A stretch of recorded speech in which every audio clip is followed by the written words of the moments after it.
Diary of Samuel Pepys, 24th of September, 1660. Office Day. From thence to dinner by coach with my wife to my cousin Scott's, and the company not being come, I went over the way to the barber's. So thither again to dinner, where was my uncle Fenner and my aunt, my father and mother, and others. Among the rest, my cousin Rich Pepys, their elder brother, whom I had not seen these 14 years, ever since he came from New England. It was strange for us to go a-gossiping to her, she having newly buried her child that she was brought to bed of.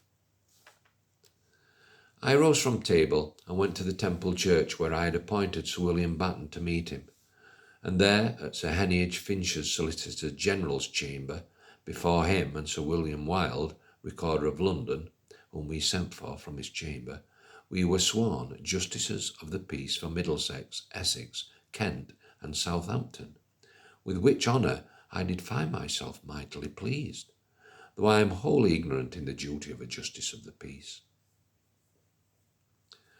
From thence with Sir William to Whitehall by water. Old Mr. Smith was with us, intending to speak with Secretary Nicholas about the augmentation of our salaries, but being forth we went to the Three Tons Tavern, where we drank a while, and then came in Colonel Slingsby and another gentleman, and sat with us. From thence to my lord's to enquire whether they have anything from my lord or no. Knocking at the door, there passed me Monsieur l'Impertinent, Mr. Butler, for whom I took a coach and went with him to a dancing meeting in Broad Street at the house that was formerly the Glass House, Luke Chanel, master of the school, where I saw good dancing. But it growing late and the room very full of people and so very hot, I went home. The 25th of September, 1660.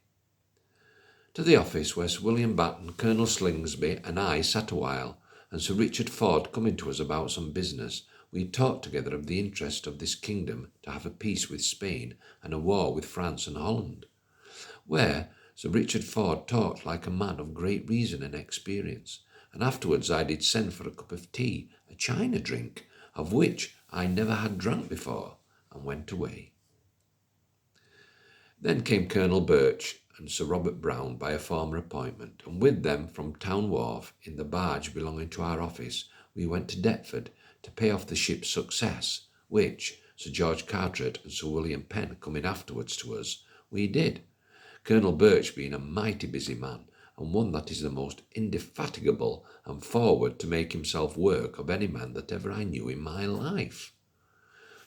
At the Globe we had a very good dinner, and after that to the pay again, which being finished we returned by water again, and from our office with Colonel Slingsby by coach to Westminster, I setting him down at his lodgings by the way, to inquire for my lords coming thither, the King and the Princess coming up the river this afternoon as we were at our pay, and I found him gone to Mr. Crewe's, where I found him well, only had got some corns upon his foot, which was not well yet.